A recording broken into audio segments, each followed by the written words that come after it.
Welcome back, Deep Divers. We're diving deep today, you and I, into a topic that's been swirling with mystery, whispers, and a whole lot of intrigue. You know the name, the one that conjures images of shadowy figures pulling strings behind the scenes, the Illuminati. Oh, the Illuminati. They get blamed for everything, don't they? But separating fact from fiction, that's the challenge. Exactly, because for centuries they've been linked to all sorts of secret plots and conspiracies, blamed for manipulating world events from the shadows. So today, our mission, should we choose to accept it, is to peel back those layers of myth and see what's really going on. I'm in. Let's see if we can shine a light on the Illuminati. See what I did there? Oh, very clever. But seriously, where do we even begin with something like this? You mentioned before we started that the term Illuminati doesn't refer to just one single group, right? Right, it's not as simple as one ancient organization calling the shots. Instead, Illuminati has been used as a label for all kinds of groups going back to the 15th century, each of them claiming some sort of special enlightenment, a deeper understanding of the world. So it's more of a title, I guess, like a badge they wore, claiming to have access to something others didn't. Precisely, and the word itself, illuminatus, it's Latin, and it simply means revealed or enlightened. So you already see a recurring human desire here, this urge to seek hidden knowledge, to find a deeper truth. Okay, so not one big bad Illuminati, but different groups claiming that illuminated status. And what about the source of their so-called enlightenment? Where did they believe it came from? Now, that's the million-dollar question. For some, the Enlightenment was a direct line to a higher power, divine revelation, setting them apart from everyone else. Others saw it as a heightened state of human intellect, a kind of mental awakening that gave them unique insights. So either divine whispers or just super smart cookies. Makes sense. Right. Our deep dive today takes us through this history, from the very first Illuminati to the famous Bavarian Illuminati and beyond. Let's start at the beginning then. Our sources mention a group in Spain called the Alumbrados. What's their story? What was it like to encounter this idea back then? Okay, picture Spain, around 1492. That's when the Alumbrados, which means enlightened ones in Spanish, pop up. And the historian Marcelino Menéndez y Pelayo, he suggested they had roots in Gnosticism. Gnosticism. That rings a bell vaguely. Remind me. Think of it as ancient knowledge, a set of ideas emphasizing personal spiritual experience over official doctrine. Ah, got it. So individual enlightenment, not the church's version. Right. Now, one early figure linked to this movement was Maria de Santo Domingo. Oh, her. La Beata de Piedrahita, right? A laborer's daughter turned prophet. That must have caused a stir. Oh, a huge stir. She became a Dominican nun, but her claim to fame was direct conversations with Jesus and the Virgin Mary. Born around 1485, by the way. Can you imagine the impact of that back then? People must have been blown away. Talking to Jesus, that's some serious street cred. You bet. Even King Ferdinand of Aragon, the big guy himself, believed her. Talk about influence. Royal backing. Can't beat that. But surely the church wasn't thrilled. Oh, you know it. The Dominican order went to Pope Julius II for advice, and boom, Inquisition trials. The Inquisition, those were serious business. No escaping those. True. But Maria had some serious allies by then. Ferdinand, Cardinal Jimenez Bicisnados, the Duke of Alba, all on her side.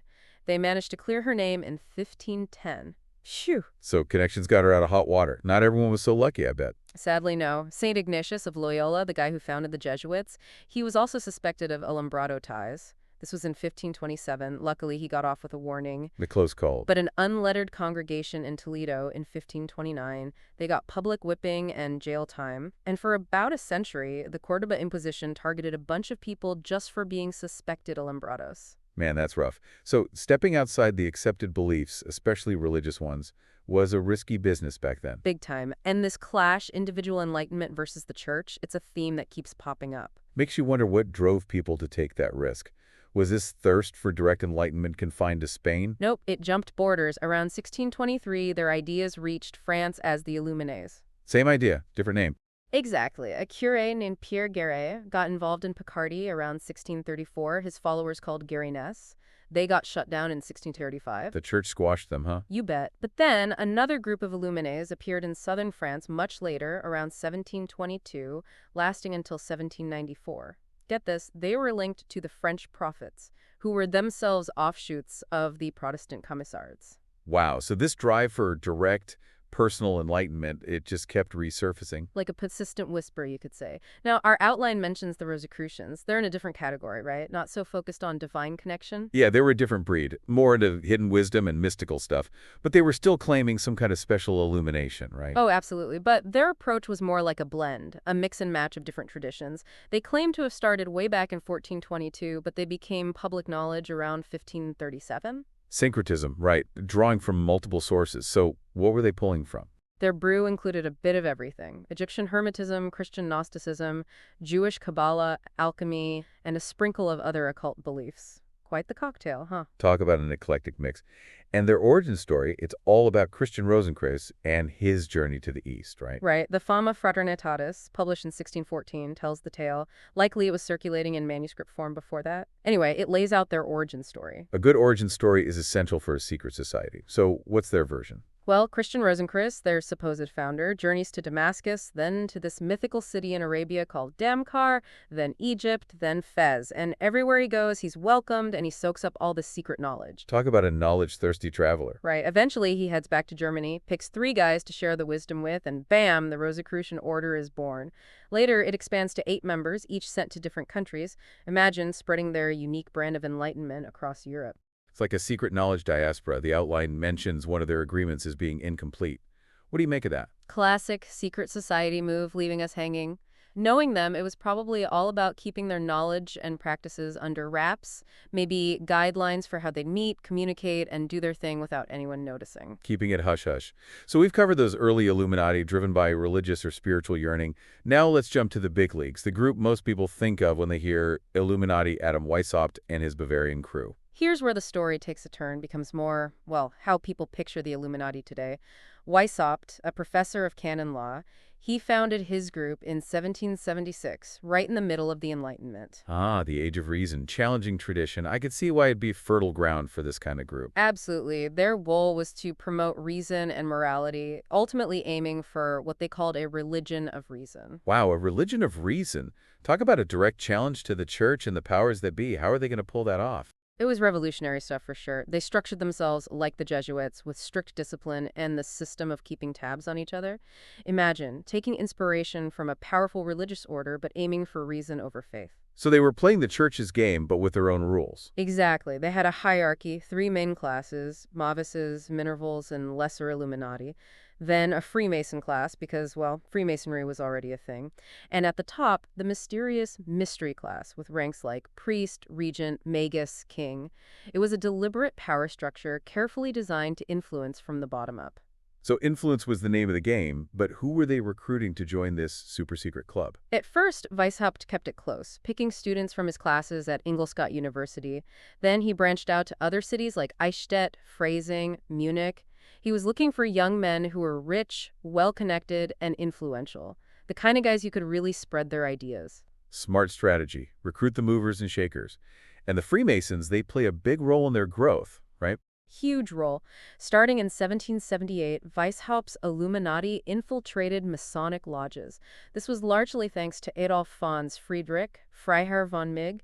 He was a charismatic guy, respected Freemason, saw the potential for spreading the Illuminati message through their network. So piggybacking on an existing network. Clever. Absolutely.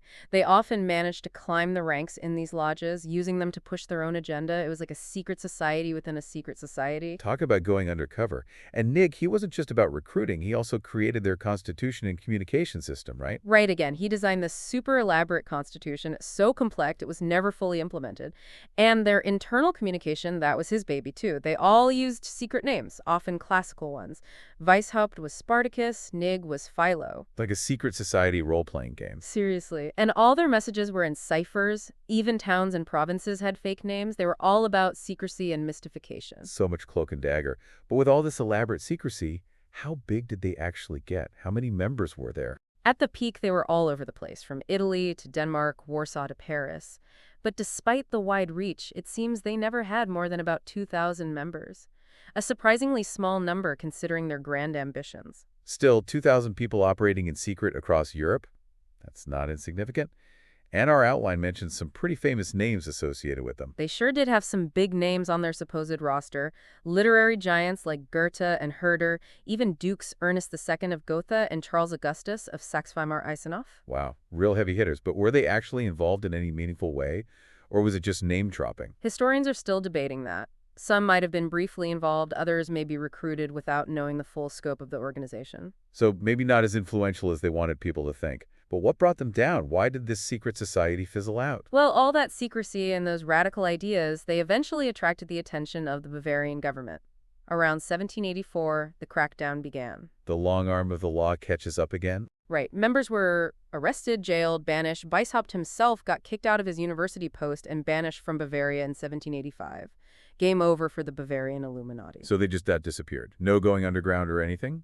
From what we know, yeah, no documented activity after 1785. Weishaupt's group, as he'd envisioned it, ceased to exist. And yet, their legend lives on, bigger than ever, fueling conspiracy theories to this day. Right. Even though they were only around for a short time, they became central to all sorts of conspiracy theories. The French Revolution, JFK's assassination, you name it, someone's blamed the Illuminati. So their demise almost made them more powerful, in a way. A shadowy boogeyman for any conspiracy theory you can think of. Exactly. This image of a shadowy cabal controlling the world, it's incredibly powerful. And it's stuck around even in the 21st century. It's fascinating how a relatively small group can generate such a lasting legacy, even if it's largely based on myth. But the Illuminati label didn't die with Weishaupt's group, did it?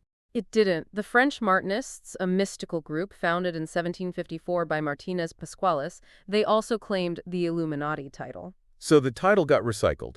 How were they connected to Weishaupt's group? No direct connection. They were a different breed entirely. Their focus was more mystical, incorporating Kabbalah and Christian mysticism, drawing inspiration from guys like Jacob Boehme and Emanuel Swedenborg. So same title, different goals. Exactly. By 1790, they'd even spread to Russia, thanks to Johann Georg Schwartz and Nikolai Novikov. But their illumination was a different flavor, not so focused on reason and societal change, more about spiritual exploration and esoteric knowledge. Makes you wonder, why even use the same name? Was it just to capitalize on the mystery and intrigue? Maybe a bit of that, but it also shows how the concept of illumination was appealing to different groups with different aims. A shared desire for hidden knowledge, even if the knowledge itself was different. But to put this all in perspective, it's important to remember that these Illuminati groups are just one part of a much bigger phenomenon. Secret societies. Absolutely. The Illuminati in all their different forms are just one example of a trend that goes way back. Secret societies with their initiations, rituals, oaths, and secret signs, they've been around for ages. We're talking everything from college frats to the KKK to the Freemasons, right? And beyond, there were similar groups in ancient cultures, too. It's a much broader and more diverse phenomenon than just those who called themselves Illuminati. It's like humanity has a fascination with forming exclusive groups, with secrets and rituals. What are some of the earliest examples of these secret gatherings? Let's go way back. The mystery religions of ancient Egypt, Greece, and Rome, those were some of the earliest. Think of the cult of Dionysus, the Eleusinian mysteries, the Pythagorean Brotherhood. They had secret ceremonies, promised hidden wisdom and spiritual transformation. So ancient knowledge, guarded by secrecy. Right. They believed that true enlightenment needed to be protected, accessible only to initiates. But secrecy also served a different purpose for some groups. Early Christians in pagan Rome, medieval heretics targeted by the Inquisition, they used secrecy for survival, to avoid persecution. So secrecy is a shield, not just a vault. Exactly. And we see this with medieval guilds, those associations of craftsmen and merchants. They used secrecy to protect their trads, control who joined, maintain quality, and avoid competition. Economic protection through secrecy. Right. Then you have revolutionary groups throughout history, the Sons of Liberty, the Italian Carbonaries, the Irish Fenians, the Russian Decembrists. For them, secrecy was about planning and acting without getting caught. It's amazing how secrecy can serve so many different purposes depending on the group or the context. But it seems like secrecy often breeds suspicion and distrust, right? It does. People see a group operating in the shadows and their imaginations run wild. The Roman mystery cults, they faced accusations of all sorts, even though they were often tolerated.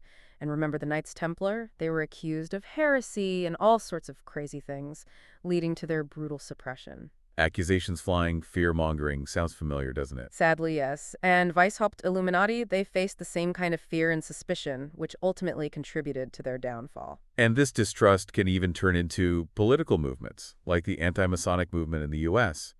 It shows how fear of the unknown can have real-world consequences. Absolutely. But it's important to remember, not all secret societies are evil cabals plotting world domination. Many are focused on social good, charity, education, and community building. They played a big role for immigrants in the 19th century, offering support and a sense of belonging in a new place. So secret societies, they're a mixed bag with a wide range of motivations and activities. What are some of the common threads that tie them together, regardless of their specific goals? Well, they usually have shared goals, often secret ones, and a strong emphasis on secrecy, with punishments for those who break the code. They can be totally hidden, partially hidden, or publicly known with some secret elements. And rituals and ceremonies, those seem to be a big part of the secret society package. Oh, they're central. They bind members together, reinforce secrecy, and often involve a gradual revealing of deeper secrets to impress new recruits. It's like a carefully choreographed experience designed to create a powerful sense of belonging and commitment to the group. Right. They use symbol, special language, secret phrases, and even secrets within secrets to keep members engaged and invested. It's like leveling up in a video game, unlocking new knowledge and status within the group. Exactly. And these rituals, they're often conducted with solemn oaths and warnings against betrayal, further solidifying the bond between members. So it's not just about secrecy, it's about creating a powerful in-group identity, a sense of shared purpose and loyalty. Precisely. And this can lead to the development of their own internal norms and values, which can clash with the norms of the larger society. So potential for conflict and division. Makes sense. And often the social class of the members tells you a lot about their aims, whether they're pro-establishment or more subversive. Absolutely.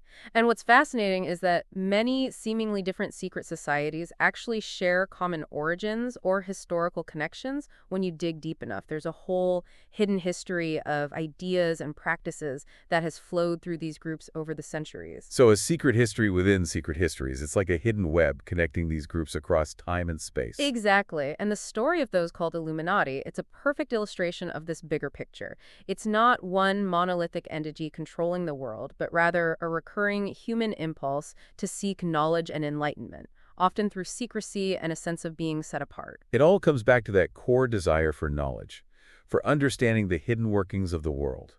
Whether it's divine revelation, esoteric wisdom, or a religion of reason, the drive is the same. Absolutely. And the enduring fascination with the Bavarian Illuminati, even though they were short-lived, it speaks to our deep-seated anxieties about hidden power and control. We're drawn to these stories, even if they're often exaggerated or based on myth. It makes you wonder, why are we so captivated by this idea of secret forces shaping our world? That's the question, isn't it? What is it about this concept of hidden knowledge and power that keeps us coming back for more? It's a question that lingers long after we've finished exploring the world of the Illuminati. It certainly does. It's a question worth pondering for all of us as we navigate this world of secrets, mysteries, and the enduring allure of the unknown. And with that, deep divers, we've reached the end of our deep dive for today. Thanks for joining us on this journey into the fascinating and often perplexing world of the Illuminati. We'll see you next time, ready to plug into another mystery.